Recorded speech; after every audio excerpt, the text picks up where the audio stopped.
This contract will bankrupt you. The words cut clean through the polished air of the 42nd floor boardroom, sharp enough to silence even the quiet hum of the city below. And every head turned at once toward the source. A black maid standing near the glass wall with a cleaning cloth still in her hand. Her name tag reading Maya Johnson. Her posture straight despite the weight of a dozen startled stares. While at the center of the table, Richard Coleman, a white millionaire known for closing 8-figure deals before lunch, leaned back in his leather chair and let out a slow, amused laugh that didn't quite reach his eyes. The kind of laugh that dismissed before it listened. "You hear that?" he said to no one in particular, tapping the thick contract with a gold pen. "My cleaning staff just saved me from financial ruin." A few executives chuckled. One muttered something under his breath. Another shook his head with a smirk. But Maya didn't move, didn't look away. Her eyes stayed on the document as if the ink itself was louder than the room. And that was when Richard's amusement sharpened into something more pointed, something performative. He slid the contract across the glossy table until it stopped inches from the edge, inches from her. "Go ahead," he said, voice light but edged with challenge. "Translate it." "If you're so sure." The room shifted, subtle but real, curiosity mixing with quiet ridicule. Because she was a maid, because she wore soft-soled shoes and carried a cart instead of a briefcase, because people like her weren't supposed to interrupt rooms like this. Maya stepped forward anyway, slow, measured, the soft sound of her shoes against marble almost louder than the silence now. She set the cloth aside, reached for the contract, her fingers steady. Not a tremor, not a hesitation. And for a moment Richard watched her the way one watches a trick about to unfold, expecting the reveal to be simple, predictable, harmless. "This better be good," someone whispered near the far end of the table. But Maya didn't answer them. She opened the document, scanned a page, then another, her eyes moving with quiet precision. And when she finally spoke, it wasn't in English. It was in the original language of the contract, fluid, unbroken, each word landing with a clarity that didn't belong to guesswork or luck. It belonged to knowing. The room didn't react at first, not fully, like it needed a second to catch up to what it was hearing. Richard's smile lingered out of habit more than confidence now, his pen hovering mid-air. And Maya turned a page, her voice calm even. "This clause," she said, switching back to English just long enough for everyone to understand, "transfers full liability."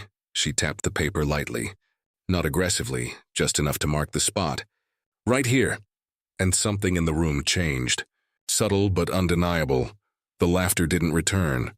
The air felt heavier, more focused, and Richard's eyes dropped to the exact line she indicated, his expression tightening by a fraction, as if something small but undeniable had just slipped out of place. Richard did not speak right away, his eyes scanning the exact line Maya had touched, as if the ink might rearrange itself under pressure. The gold pen still hovering between his fingers, suspended in a moment that no one in the room dared to interrupt. The city outside, the glass walls stretched wide and indifferent, sunlight bouncing off distant windows. But inside the boardroom, the air had shifted into something tighter, more fragile. One of the executives leaned forward, pulling his copy closer, flipping pages with quick, uncertain movements. Another adjusted his glasses and reread the clause silently, lips parting just slightly as realization began to settle in.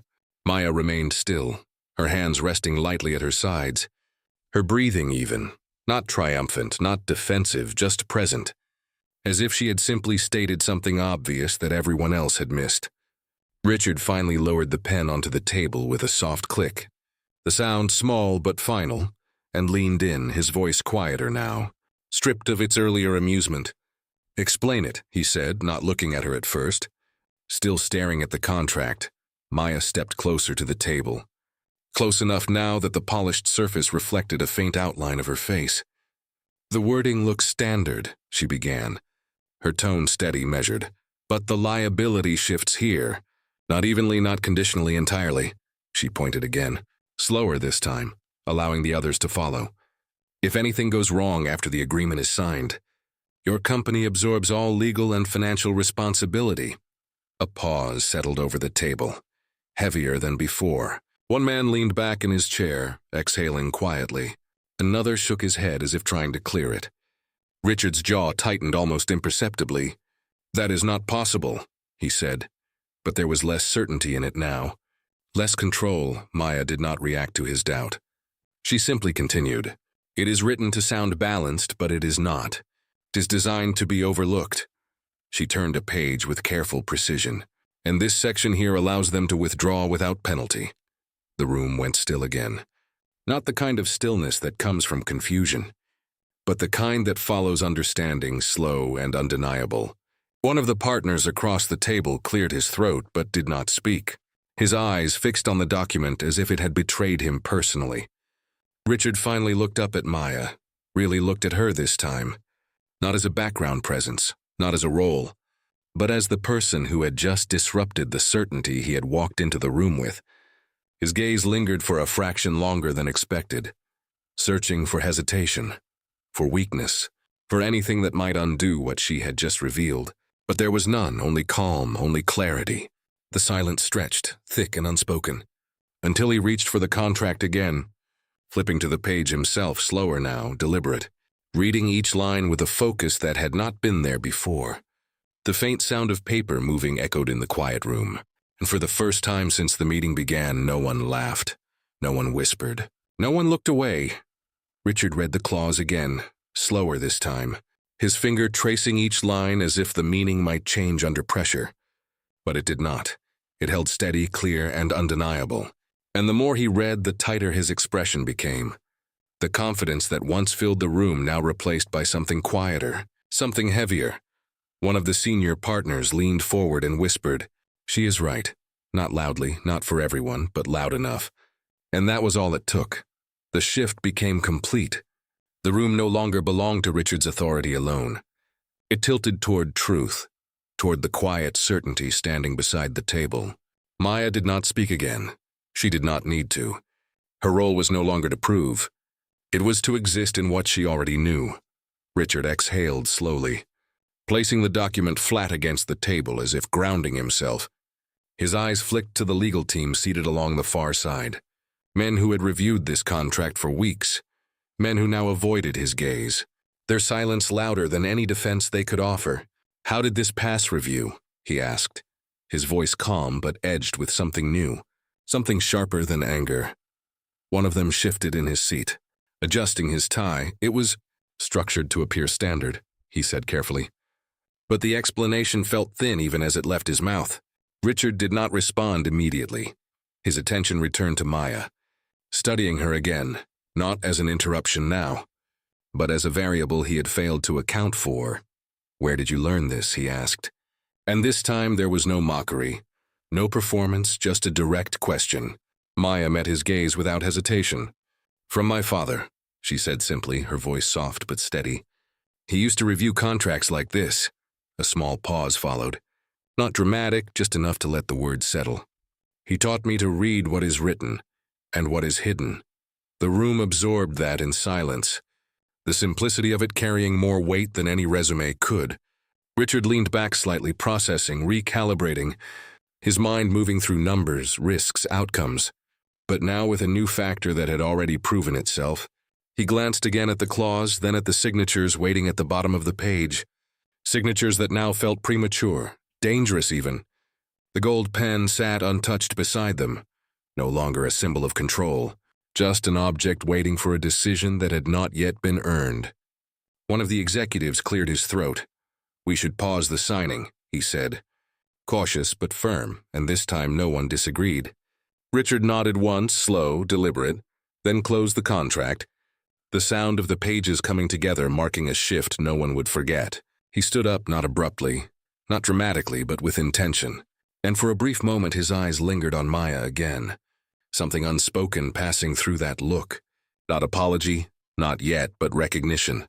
The kind that changes how a person is seen, not just in that room, but from that moment forward.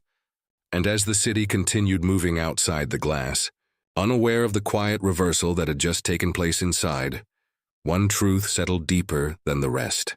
The deal had not been saved by power, or position, or experience. It had been saved by someone no one thought to listen to until it was almost too late. The room did not return to normal after that. It could not. Something subtle but permanent had shifted. The kind of shift that did not make noise but changed everything. Richard remained standing for a moment longer than necessary, his hand resting lightly on the closed contract as if it still carried weight. Then he turned slightly toward the others. "We are done here for now," he said, his voice controlled, measured, but no longer carrying the same effortless dominance it had at the start. Chairs moved quietly. Papers gathered, but no one rushed. No one spoke loudly. The energy had changed from certainty to caution, from assumption to awareness, and through it all, Maya stepped back from the table, not waiting for acknowledgement, not expecting it. She picked up her cloth again, the same simple object that had been in her hand when none of this had begun, as if she were returning to the role everyone had assigned her. But something about her presence made that role feel smaller now, less defining, Richard noticed, his eyes following her as she moved toward the side of the room. The contrast sharp. The person who had just protected an 8-figure decision, now blending back into the background of polished glass and quiet footsteps. "Maya," he said, the name stopping her just before she reached the door. She turned slowly, not startled, just attentive. The room paused again, those still gathering their things, pretending not to listen while hearing everything. Richard stepped away from the table, closing the distance by a few measured steps. Not too close, not too far. "You said your father taught you this," he continued, his tone lower now, more personal. Maya nodded once. "Yes." "Sir?" she replied, her voice calm, respectful, but not submissive. "He believed that the truth is always written somewhere, even if it is hidden." Richard absorbed that, his gaze steady, then shifted slightly as if recalculating something beyond the contract, beyond the meeting itself. "And you just happen to remember all of that," he said, not as a challenge but as a genuine attempt to understand. Maya's expression did not change. "I do not forget things that matter," she answered. Simple, direct, without pride. The kind of answer that left no space for doubt. A faint murmur passed through one corner of the room, quickly suppressed. Richard glanced briefly toward his team, then back to her. The contrast in perception already visible. Moments ago she had been invisible to them. Now she was the center of something they could not fully define. He hesitated just for a second. The kind of hesitation that does not come from uncertainty, but from recognition, from knowing that the next words would matter beyond the moment. "You should not be doing this job," he said finally.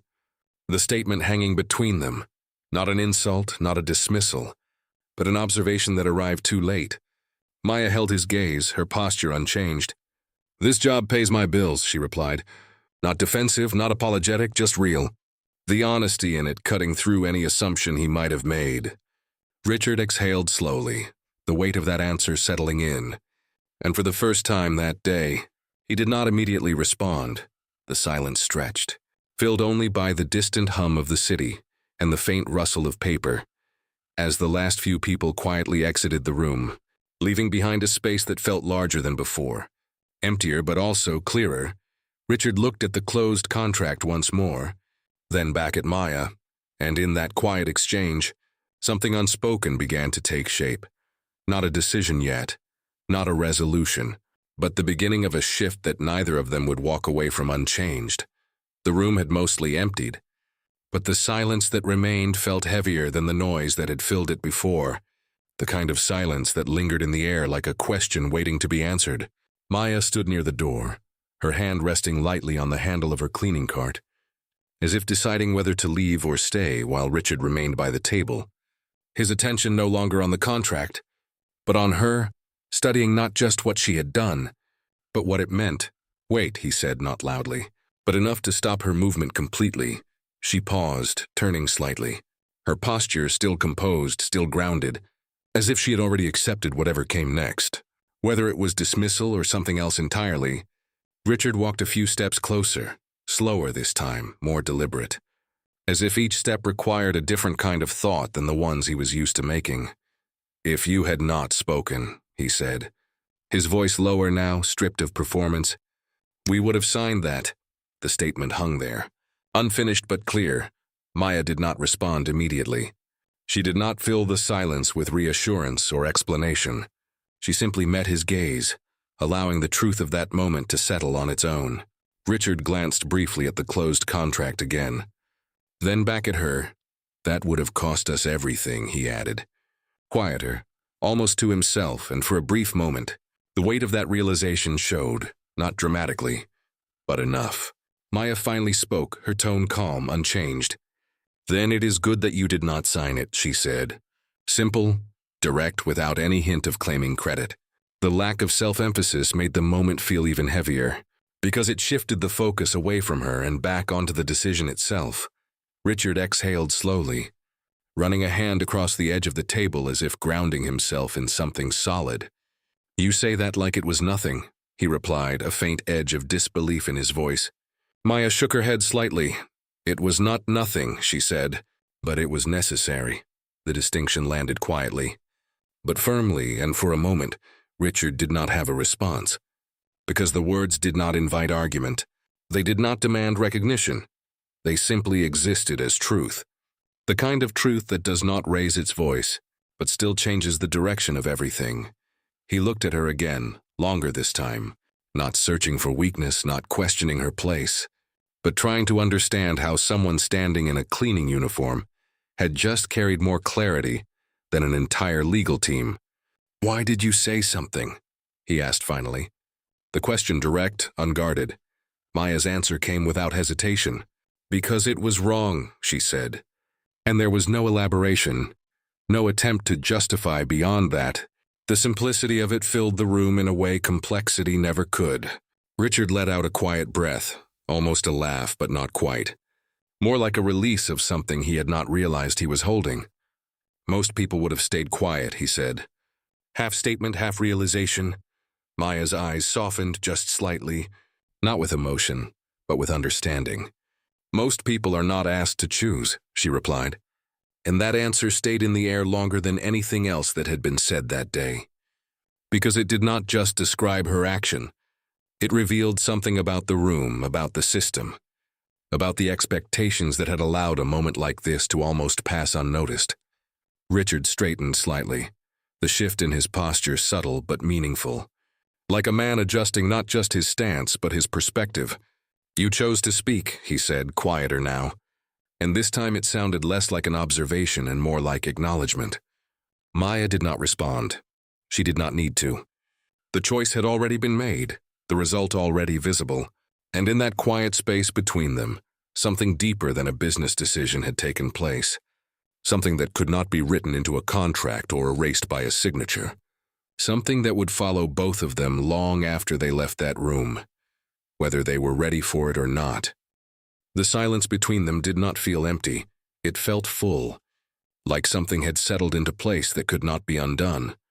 The late afternoon light stretched across the polished floor in long, golden lines, catching the edge of the table, the corner of the contract, the faint reflection of Maya standing still with her hands resting lightly against the handle of her cart. Richard followed that light for a moment, as if needing something outside of words to steady his thoughts. Then he spoke again, slower now, more deliberate than before.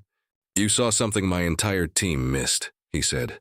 Not as a question, not even as praise, but as a fact he was still trying to accept. Maya did not shift her stance. Her voice when it came was quiet but clear. "They were not looking for it," she said. And the answer landed with a weight that did not need to be explained. Richard's eyes narrowed slightly. Not in suspicion, but in reflection, turning the idea over, understanding it from a perspective he had not considered. "And you were," he replied, more to himself than to her. Maya's gaze softened just enough to show thought behind it. "I was taught to," she said, and for a brief moment, the distance between who she was now and where she came from felt smaller, like a line that had always been there but had never been noticed. Richard leaned against the edge of the table, his fingers resting flat against the surface, grounding himself in something tangible, something certain, because the rest of the moment felt less defined, less controlled than he was used to. "What else did you see?" he asked, his voice steady, but carrying a different kind of curiosity now, not testing, not challenging, but seeking. Maya stepped forward again, just one step, enough to reach the contract without hesitation. She opened it carefully, the sound of the pages soft in the quiet room, her finger moving across the text with quiet precision. Here, she said, indicating another section. This clause allows them to revise terms after signing under the pretense of compliance. She paused, letting the implication settle before continuing, which means even if you negotiate changes now, they can alter the outcome later. Richard watched her closely, not interrupting, not questioning, just listening, something he had not done at the beginning of the meeting. And as she spoke, the space between them felt different, not divided by status or expectation, but connected by clarity, by truth, by something that did not rely on titles or roles. The room remained quiet, the distant sounds of the building barely reaching them, the hum of an elevator, the faint echo of footsteps in a hallway far away. But none of it touched the stillness inside the boardroom. Maya closed the contract gently, returning it to the table with care, as if the object itself deserved respect despite what it contained. "It is not written to protect you," she said finally, her voice even. "It is written to protect them." Richard inhaled slowly, the realization settling deeper now. No longer a sudden shock, but a clear understanding. The kind that changes decisions, changes outcomes, changes how a person sees the world around them. He straightened slightly, his posture shifting once more. Not back to what it had been, but forward into something new, something more aware, and for a moment, neither of them spoke because nothing needed to be added. The truth had already filled the space, complete and undeniable, and in that quiet, something else began to take shape. Not loud, not dramatic, but steady, like the beginning of a new way of seeing, one that would not disappear once the doors closed and the day moved on. Richard did not reach for the contract again. Not this time. Instead, he looked at Maya as if the document had already given him everything it could, and she was the only source left that mattered. The light in the room had shifted lower now, casting longer shadows across the table, softening the sharp edges of everything that had once felt so certain. "You were right," he said finally. The words quiet but unmistakable, not forced, not reluctant, just real. And in a room where power had always been measured in certainty, that simple acknowledgement carried more weight than any command he had given earlier. Maya did not react the way most people would expect. She did not smile, did not step forward, did not accept it as victory. She simply nodded once, as if agreement with truth required no celebration. The stillness between them held. But it was no longer tense, it was settled, grounded in something neither of them needed to question. Richard exhaled slowly, a faint shift in his shoulders as if releasing something he had been carrying without realizing it. "Do you know what happens next?" he asked, not rhetorically, not as a test, but as a genuine question. Maya's gaze remained steady. "You rewrite the terms," she said, her voice calm. "Or you walk away." The answer came without hesitation, without doubt, and for a moment Richard almost smiled, not out of amusement but recognition, because it was exactly what he would have said, what he had built his reputation on, except now it had been handed back to him by someone he had nearly dismissed. He nodded once, more to himself than to her. "We walk away," he said quietly. And the decision felt different this time, not driven by instinct or dominance, but by clarity, by something earned rather than assumed. He reached for his phone, paused, then lowered it again, choosing instead to stand in the moment a second longer. "You changed the outcome of this deal," he said. Turning back to her, the words deliberate, measured, but carrying something deeper now, something closer to respect. Maya's expression remained composed. "The outcome was already there," she replied. "You just needed to see it." And again, the simplicity of her words shifted the focus away from her and back to the truth itself. Richard absorbed that in silence, because it was not just a statement about the contract. It was something broader, something that reached beyond this room, beyond this moment, into how decisions were made, how people were seen, how easily both could be wrong.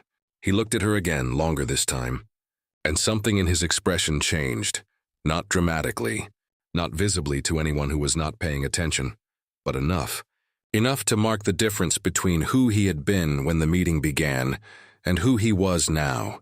"Maya," he said, her name steady in his voice. No longer an interruption, no longer an afterthought. "I misjudged you," the words landed softly, but they did not need force because their meaning was clear, complete, Maya did not rush to respond. She did not fill the space with reassurance or dismissal. She simply met his gaze, allowing the acknowledgement to exist on its own. And in that quiet exchange, something rare took shape. Not an apology spoken loudly, not a grand gesture, but a shift in perspective, a recognition that could not be undone. And as the last of the daylight stretched across the room, touching the edges of the table, the contract and the space between them, it became clear that the most important thing that had changed that day was not the deal that would not be signed, but the way one person had finally been seen. Richard stood there a moment longer after his words settled, as if stepping away too quickly would undo something that had only just begun to take shape. The light in the room now dimmer, the city outside shifting into early evening, glass buildings reflecting a softer, cooler glow. Maya remained where she was, steady, composed, her presence unchanged by everything that had just unfolded, and that more than anything held his attention, because it meant she had not acted for recognition, not for approval, but because it was right. And that realization stayed with him longer than the deal itself. "You said this job pays your bills," he began, his voice measured, not as a challenge, but as a continuation of something unfinished. Maya nodded once. "Yes, sir," she replied, simple, grounded. Richard glanced briefly at the cleaning cart beside her, the folded cloth, the quiet tools of a role that no longer seemed to define her, then back to her eyes. "It should not be the only thing you are doing," he said. And this time there was no assumption in his tone. Only consideration. Maya did not respond immediately. Her silence not resistant, not hesitant, just thoughtful, as if weighing not his offer, but the space it occupied in her life. "I have responsibilities," she said after a moment, her voice even. "And this is what is certain." The word certain lingered, carrying more meaning than it appeared to at first. Richard understood that, not fully, but enough. Enough to recognize that opportunity was not always as simple as offering it. That stability had its own weight, its own gravity. He nodded slightly, acknowledging what she had not said as much as what she had. What if certainty could look different, he asked. Not pressing, not insisting, just opening a door. Maya's gaze held steady, but something in it shifted. Not doubt, not disbelief, but awareness. As if she had heard that kind of question before, in a different voice, in a different time, and had learned what it cost to answer it too quickly. "Then it would have to be real," she said quietly. And the room seemed to absorb that as well, because it was not a rejection. It was a boundary, clear, respectful, and grounded in experience. Richard let out a slow breath, the faintest hint of a smile touching the corner of his expression, not from amusement, but from respect, because she was not impressed, not persuaded by position or promise. She was anchored in something deeper, something earned. "It would be," he said simply, and for a moment neither of them spoke, the silence no longer heavy but deliberate, like space being given rather than taken. Richard reached into his jacket and pulled out a card, plain, understated, his name embossed in small lettering. He placed it on the edge of the table, not handing it to her directly, not closing the distance without permission. "If you ever decide that certainty can change," he said, his voice calm, "call me." Maya looked at the card, then back at him, not immediately reaching for it, not rushing the moment, as if even that small action deserved thought. The city lights outside flickered on one by one, reflecting softly across the glass, and in that quiet, something settled between them. Not a promise, not an agreement, but a possibility, real, measured, and unforced. And for the first time since the meeting began, neither of them felt the need to fill the space with anything more. The room had grown quiet in a different way now. Not tense, not uncertain, but settled, like something important had already happened and did not need to be repeated. Maya looked at the card resting on the edge of the table. The small rectangle of possibility placed there without pressure.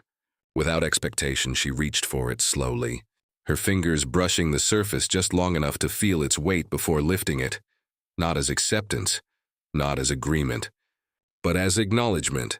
And when she looked back up, Richard was watching her, not with urgency, not with control, but with something steadier, something that did not demand a result, only respected the moment. She slipped the card into the pocket of her uniform, the motion simple, almost quiet. but it carried more meaning than any spoken answer. Richard gave a slight nod. Not of victory, not of closure, but of understanding. Because he knew that whatever came next would not be decided in this room. Not in this moment. The city outside had fully shifted into evening now, lights stretching across the skyline in long lines of gold and white. Reflections moving softly across the glass walls. Maya turned back to her cart, her hands finding the handle with the same familiarity as before. But something about her presence felt different. Not changed, not transformed, but seen. And that difference stayed in the room even as she began to move toward the door. Her steps quiet, steady, unhurried. Richard did not stop her this time. He did not call her name again, because there was nothing left to say that would not diminish what had already been understood. He remained where he was, standing beside the table that no longer held the same certainty it once had, his gaze following her only for a moment before shifting to the reflection in the glass. A man standing in a room that looked exactly the same as it had an hour ago, and yet felt entirely different. Maya reached the door. Her hand resting briefly on the handle, she paused, not long. Just enough to take in the stillness behind her, the quiet echo of a moment that would not be repeated. Then she opened the door and stepped out into the hallway, the soft hum of the building returning around her, footsteps in the distance, the faint sound of an elevator arriving, life continuing as it always did. But as she walked down the corridor, the overhead lights casting a gentle glow along the polished floor, the card remained in her pocket, unseen but present, like a question that did not need an immediate answer. Back inside the boardroom, Richard stood alone for a moment longer, then finally reached for the contract, not to sign it, but to close it completely. Sliding it aside as if setting down something he no longer needed to carry, he exhaled slowly, the kind of breath that marked the end of one way of thinking and the beginning of another. And as the city moved quietly beyond the glass, two paths had already begun to unfold, separate, uncertain, but connected by a single moment where truth had been spoken, heard, and finally seen.